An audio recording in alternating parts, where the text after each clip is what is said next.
interest, frustration, and resistance. Some have sought to undermine my authority, question my capabilities, and dismiss my achievement simply because I am a woman. The very structures that the secret ballot momentarily dismantled have sought to reset themselves in the day-to-day operations of my governance. Despite all that, I remained undeterred, knowing that the people of Meru entrusted me with this responsibility. I endured with committed to serving the people of Meru with integrity, determination, and resilience. I believed, and still do, that the secret ballot was not just a moment of emancipation. It was a promise that leadership is not defined by gender, but the ability to deliver, to inspire, and to transform. However, from the moment I assumed office, I faced relentless resistance from a system that refuses to accept women in leadership. My administration delivered transformative projects, improved health care, education, and infrastructure, and championed transparency and accountability. Yet, my successes were met with hostility by those who felt threatened by a woman's ability to lead effectively. Today, I break the silence to address the grave injustices I have faced as a woman leader in a deeply patriarchal society. My impeachment was not a reflection of my performance or integrity, but a calculated move by male chauvinists, political competitors, and political expediency, a complete national government willing to silence a woman who dared to lead. My removal was not a reflection of the will of the people, but rather a calculated move by political competitors and the national government who sought to punish me for refusing to be politically manipulated. During my tenure as governor, I remained steadfast in my commitment to serving the people of Meru with integrity, transparency, and accountability. I refused to bow to the pressure of political puppeteers who sought to use my office for their own selfish gains. My administration prioritized the needs of the people, delivering transformative projects in healthcare, education, infrastructure, and agriculture. However, my refusal to compromise my principles and play by the rules of the political manipulation made me a target. My impeachment was not based on any legitimate grounds, but was instead politically motivated scheme orchestrated by those who feared my unwavering dedication to the truth and the welfare of the people of Meru. The impeachment process was a sham orchestrated by prominently male politicians who manipulated the system to remove me from office. The national government, instead of upholding the rule of law, actively influenced the outcome, ensuring that the voices of Meru residents who elected me were ignored. Even the courts, which should have been my refuge, were interfered with to block my access to justice. This is not just an attack on me, but an attack on democracy, gender equality, and the rights of every Kenyan woman who aspires to lead. If anyone had doubts on who was behind my impeachment, I invite them to keenly review the swearing-in ceremony of my deputy yesterday.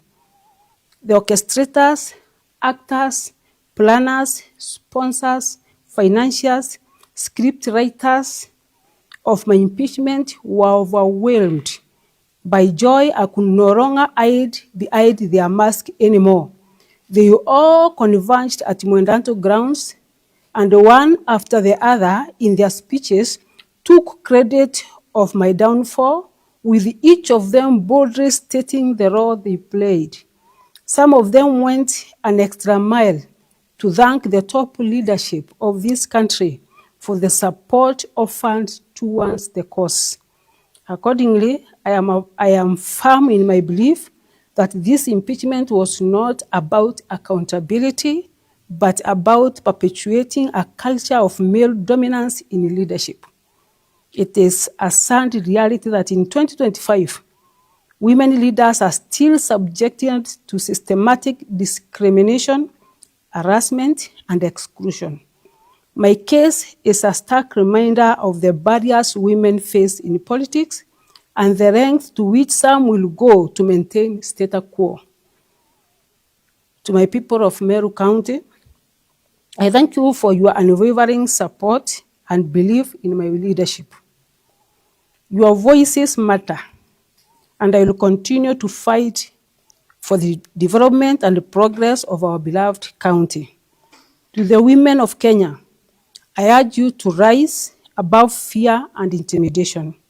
Our journey towards equality is far from over, but together we can break the barriers and create a future where women leaders are celebrated, not vilified. I will not be silenced. I will pursue all legal avenues to clear my name, expose the injustices that have been perpetrated against me. This is not just my fight. It is a fight for every woman who dares to dream of leadership in a society that often seeks to crush those who dreams.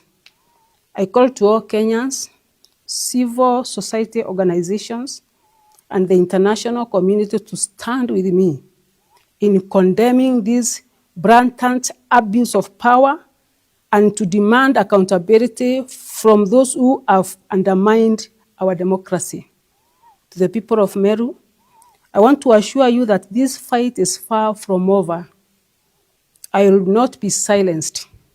I will not allow the voices of the people to be drowned out by the greed and collapse of a few. I remain committed to the ideals that guided my leadership. I will continue to advocate for justice, fairness, and development of our beloved County Meru. I call upon all Kenyans to stand against the erosion of democracy and the misuse of power. We must hold our leaders accountable and demand transparency in governance.